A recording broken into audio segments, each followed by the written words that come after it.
The Monkey's Paw by W. W. Jacobs. Without, the night was cold and wet, but in the small parlour of Laburnum Villa, the blinds were drawn and the fire burned brightly. Father and son were at chess. The former, who possessed ideas about the game involving radical changes, put his king into such sharp and unnecessary perils that it even provoked comment from the white-haired old lady knitting placidly by the fire. "Hark the wind," said Mr. White, who, having seen a fatal mistake after it was too late, was desirous of preventing his son from seeing it too. "I'm listening," said the latter, grimly surveying the board as he stretched out his hand. "Check." "I should hardly think that he'd come tonight," said his father, with his hand poised over the board. "Mate," replied the son. "That's the worst of living so far out," bawled Mr. White, with sudden and unlooked-for violence. "Of all the beastly, slushy, out-of-the-way places to live, this is the worst. Pathway's a bog and the road's a torrent. I don't know what people are thinking about. I suppose because only 2 houses in the road are let, they think it doesn't matter." "Never mind, dear," said his wife soothingly. "Perhaps you'll win the next one." Mr. White looked up sharply, just in time to intercept a knowing glance between mother and son. The words died away on his lips, and he hid a guilty grin in his thin grey beard. "There he is," said Herbert White, as the gate banged loudly and heavy footsteps came toward the door. The old man rose with hospitable haste, and opening the door, was heard condoling with the new arrival. The new arrival also condoled with himself, so that Mrs. White said, "Tut-tut," and coughed gently as her husband entered the room, followed by a tall, burly man, beady of eye and rubicund of visage. "Sergeant Major Morris," he said, introducing him. The Sergeant Major shook hands, and taking the proffered seat by the fire, watched contentedly while his host got out whisky and tumblers and stood a small copper kettle on the fire. At the third glass, his eyes got brighter, and he began to talk, the little family circle regarding with eager interest this visitor from distant parts, as he squared his broad shoulders in the chair and spoke of wild scenes and doughty deeds, of wars and plagues and strange peoples. 21 years of it," said Mr. White, nodding at his wife and son. "When he went away, he was a slip of a youth in the warehouse. Now look at him."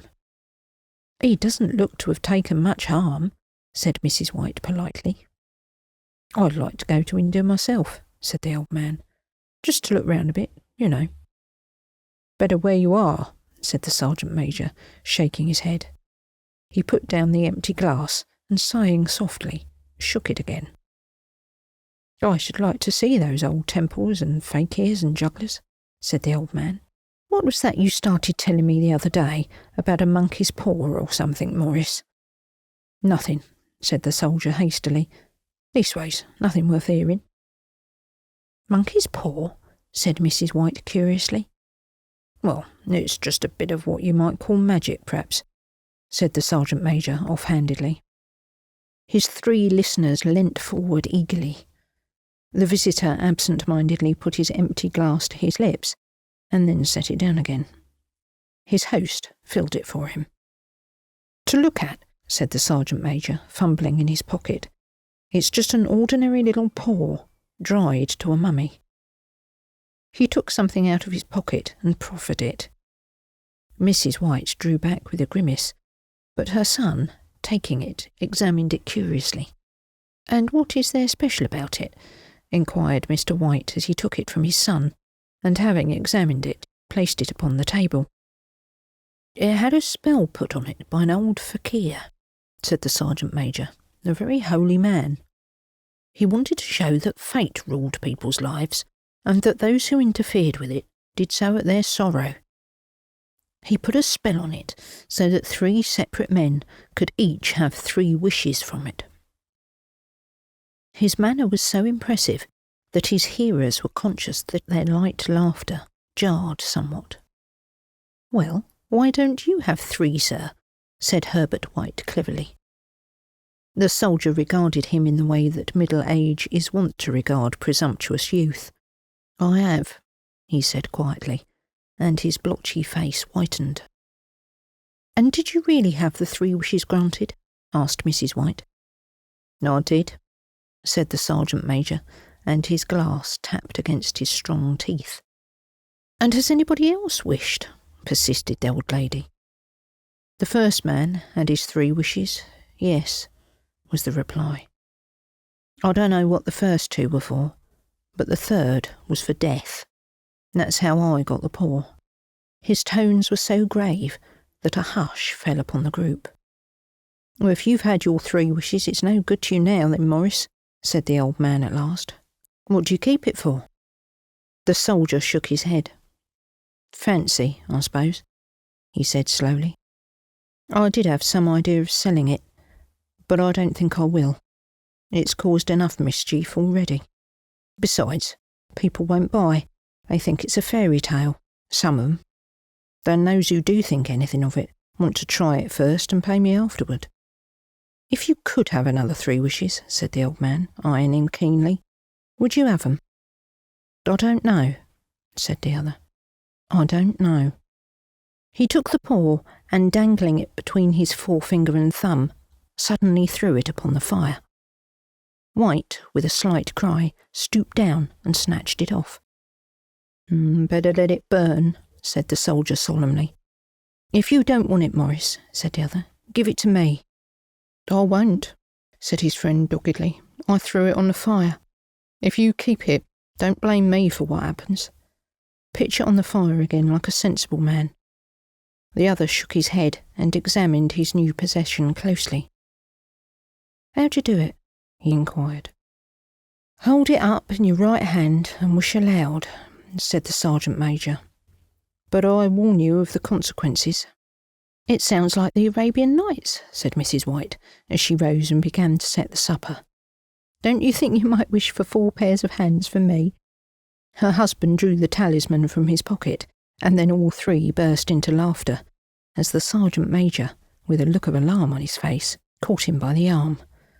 "If you must wish," he said gruffly, "wish for something sensible." Mr. White dropped it back in his pocket and, placing chairs, motioned his friend to the table. In the business of supper, the talisman was partly forgotten, and afterward the 3 sat listening in an enthralled fashion to a second instalment of the soldier's adventures in India. "If the tale about the monkey's paw is not more truthful than those he's just been telling us," said Herbert as the door closed behind their guest, just in time for him to catch the last train, "we shan't make much out of it." "Did you give him anything for it, father?" inquired Mrs. White, regarding her husband closely. "A trifle," he said, colouring slightly. "He didn't want it, but I made him take it, and he pressed me again to throw it away." "Likely," said Herbert with pretended horror. "Why, we're going to be rich and famous and happy. Wish to be an emperor, father, to begin with, then you can't be henpecked." He darted round the table, pursued by the maligned Mrs. White, armed with an antimacassar.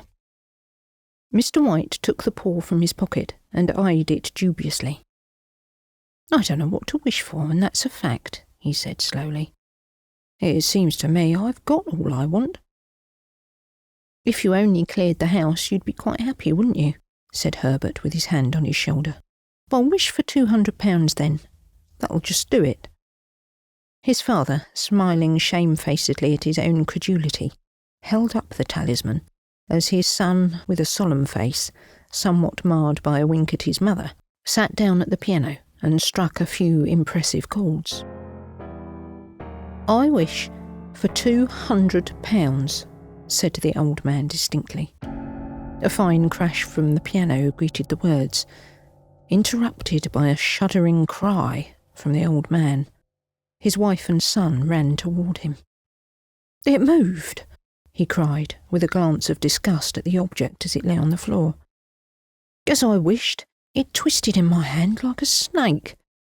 "Well, I don't see the money," said his son as he picked it up and placed it on the table, "and I bet I never shall." "Oh, it must have been your fancy, father," said his wife, regarding him anxiously. He shook his head. Never mind, though. There's no harm done. But it gave me a shock all the same. They sat down by the fire again, while the two men finished their pipes. Outside, the wind was higher than ever, and the old man started nervously at the sound of a door banging upstairs. A silence unusual and depressing settled upon all three, and lasted until the old couple rose to retire for the night. "I expect you'll find the cash tied up in a big bag in the middle of your bed," said Herbert as he bade them good night, "and something horrible squatting up on the wardrobe watching you as you pocket your ill-gotten gains." He sat alone in the darkness, gazing at the dying fire and seeing faces in it. The last face was so horrible and so simian that he gazed at it in amazement. It got so vivid that with a little uneasy laugh, he felt on the table for a glass containing a little water to throw over it. His hand grasped the monkey's paw, and with a little shiver, he wiped his hand on his coat and went up to bed. In the brightness of the wintry sun next morning, as it streamed over the breakfast table, he laughed at his fears. There was an air of prosaic wholesomeness about the room, which it had lacked the previous night, and the dirty, shrivelled little paw was pitched on the sideboard with a carelessness which betokened no great belief in its virtues. "I suppose all old soldiers are the same," said Mrs. White. "The idea of our listening to such nonsense. And how could wishes be granted in these days? And if they could, how could £200 hurt you, father?" "It might drop on his head from the sky," said the frivolous Herbert. "Morris said things happened so naturally," said his father, "that you might, if you wished, attribute it to coincidence." "Well, don't break into the money before I come back," said Herbert as he rose from the table. "I'm just afraid it'll turn you into a mean, avaricious man, and we shall have to disown you." His mother laughed, and following him to the door, watched him down the road, and returning to the breakfast table, was very happy at the expense of her husband's credulity. All of which did not prevent her from scurrying to the door at the postman's knock, nor prevent her from referring somewhat shortly to retired sergeant majors of bibulous habits when she found that the post brought a tailor's bill. "Herbert will have some more of his funny remarks, I expect, when he comes home," she said as they sat at dinner. "I dare say," said Mr. White, pouring himself out some beer, "but for all that, the thing moved in my hand. That I'll swear to." "You thought it did," said the old lady soothingly. "I say it did," replied the other. "There's no thought about it. I had just... What's the matter?" His wife made no reply. She was watching the mysterious movements of a man outside, who, peering in an undecided fashion at the house, appeared to be trying to make up his mind to enter. In mental connection with the £200, she noticed that the stranger was well dressed and wore a silk hat of glossy newness. 3 times he paused at the gate and then walked on. The 4th time he stood with his hand upon it, and then with sudden resolution flung it open and walked up the path.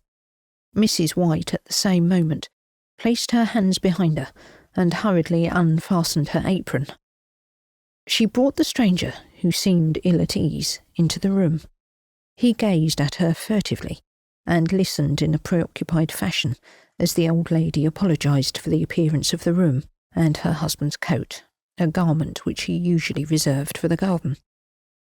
She then waited, as patiently as her sex would permit, for him to broach his business, but he was at first strangely silent. "I was asked to call," he said at last, and stooped and picked a piece of cotton from his trousers. "I come from Moore and Meggins." The old lady started. "Is anything the matter?" she asked breathlessly. Has something happened to Herbert? What is it? What is it?" Her husband interposed. There, mother," he said hastily. "Sit down and don't jump to conclusions. You've not brought bad news, I'm sure, sir." And he eyed the other wistfully. "I'm sorry," began the visitor. "Is he hurt?" demanded the mother wildly. The visitor bowed in assent. "Badly hurt," he said quietly, "but he is not in any pain." "Oh, thank God," said the old woman, clasping her hands. "Thank God for that. Thank God." She broke off suddenly as the sinister meaning of the assurance dawned upon her, and she saw the awful confirmation of her fears in the other's averted face. She caught her breath, and turning to her slower-witted husband, laid her trembling old hand upon his. There was a long silence. "He was caught in the machinery," said the visitor at length in a low voice. "Caught in the machinery," repeated Mr. White in a dazed fashion. "Yes."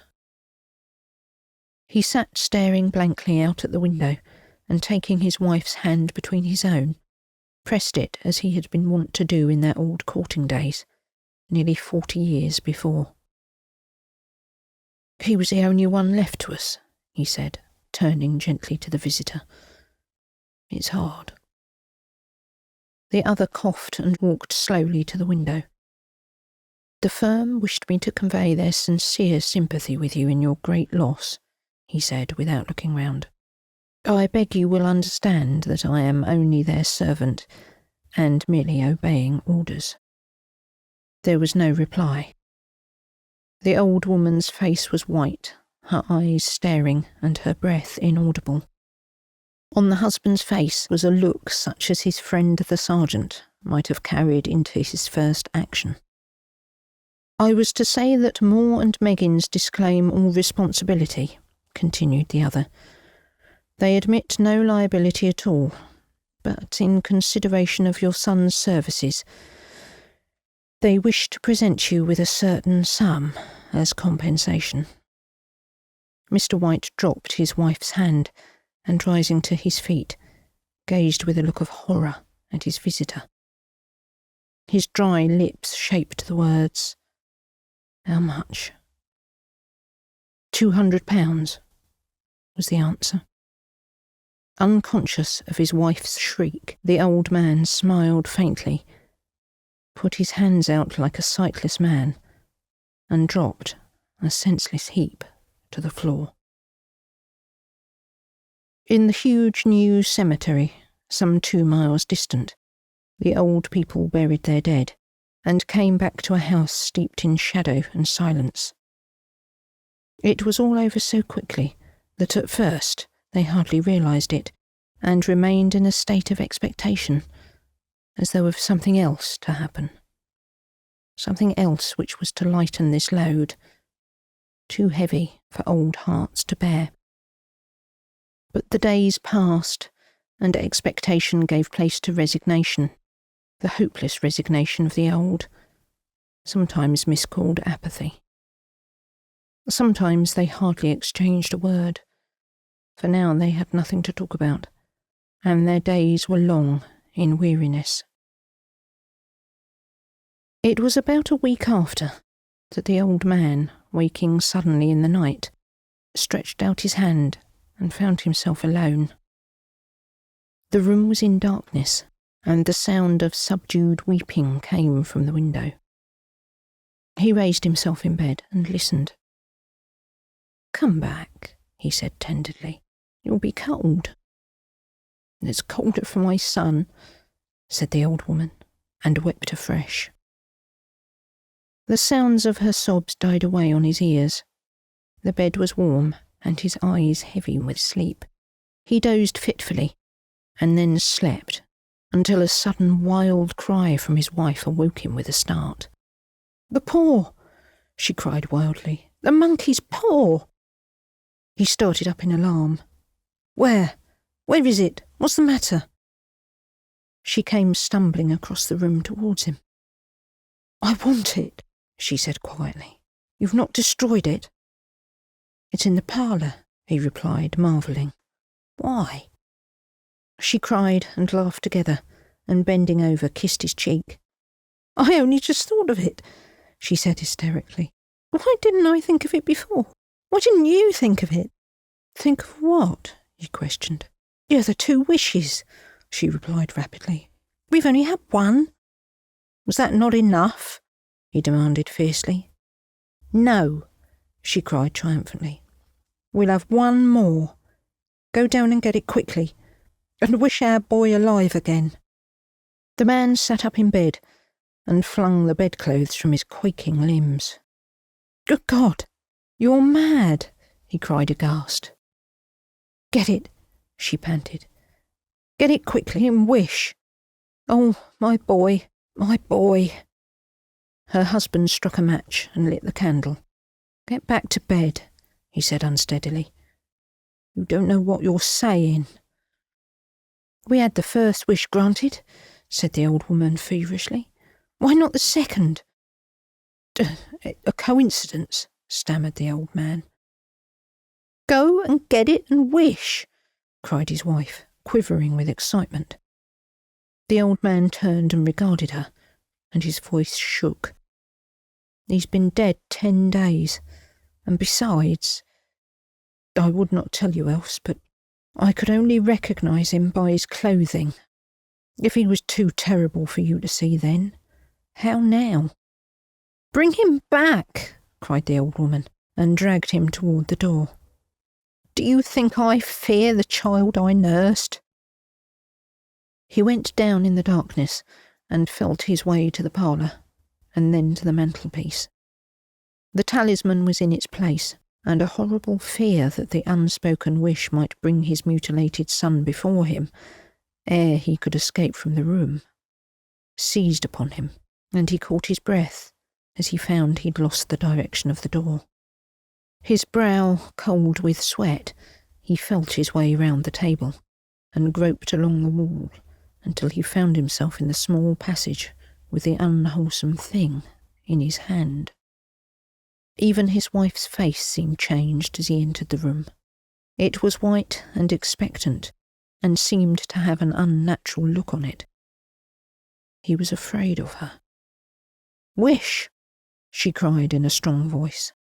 "It's foolish and wicked," he faltered. "Wish," repeated his wife. He raised his hand. "I wish my son alive again." The talisman fell to the floor, and he regarded it fearfully. Then he sank trembling into a chair, as the old woman, with burning eyes, walked to the window and raised the blind. He sat until he was chilled with cold, glancing occasionally at the figure of the old woman peering through the window. The candle end, which had burned low below the rim of the china candlestick, was throwing pulsating shadows on the ceiling and walls, until, with a flicker larger than the rest, it expired.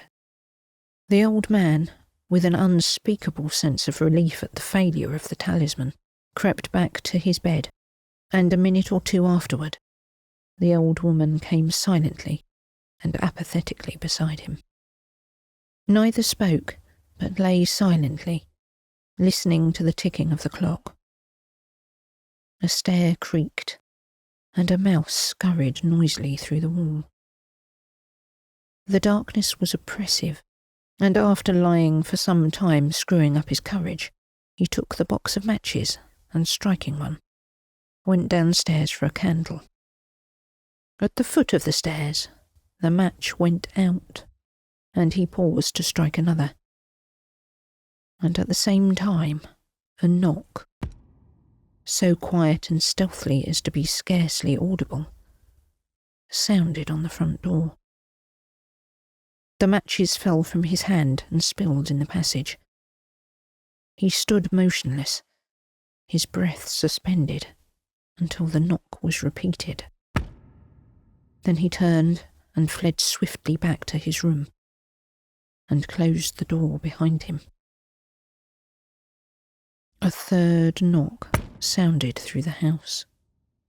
"What's that?" cried the old woman, starting up. "The rat," said the old man in shaking tones. "A rat. It passed me on the stairs." His wife sat up in bed, listening. A loud knock resounded through the house. "It's Herbert!" she screamed. "It's Herbert!" She ran to the door, but her husband was before her, and catching her by the arm, held her tightly. "What are you going to do?" he whispered hoarsely. "It's my boy! It's Herbert!" she cried, struggling mechanically. "I forgot it was 2 miles away. What are you holding me for? Let go. I must open the door. I must." "For God's sake, don't let it in," cried the old man, trembling. "You're afraid of your own son?" she cried, struggling. "Let me go. I'm coming, Herbert. I'm coming." There was another knock, and another. The old woman with a sudden wrench broke free and ran from the room. Her husband followed to the landing and called after her as she hurried downstairs. He heard the chain rattle back and the bottom bolt drawn slowly and stiffly from its socket. Then the old woman's voice, strained and panting. "The bolt!" she cried loudly. "Come down! I can't reach it!" But her husband was on his hands and knees, groping wildly on the floor in search of the paw. If he could only find it before the thing outside got in. A perfect fusillade of knocks reverberated through the house, and he heard the scraping of a chair as his wife put it down in the passage against the door. He heard the creaking of the bolt as it came slowly back, and at the same moment he found the monkey's paw and frantically breathed his third and final wish. The knocking ceased suddenly, although the echoes of it were still in the house. He heard the chair drawn back, and the door opened. A cold wind rushed up the staircase, and a long wail of disappointment and misery from his wife gave him courage to run to her side, and then to the gate beyond. The street lamp, flickering opposite, shone on a quiet and deserted road.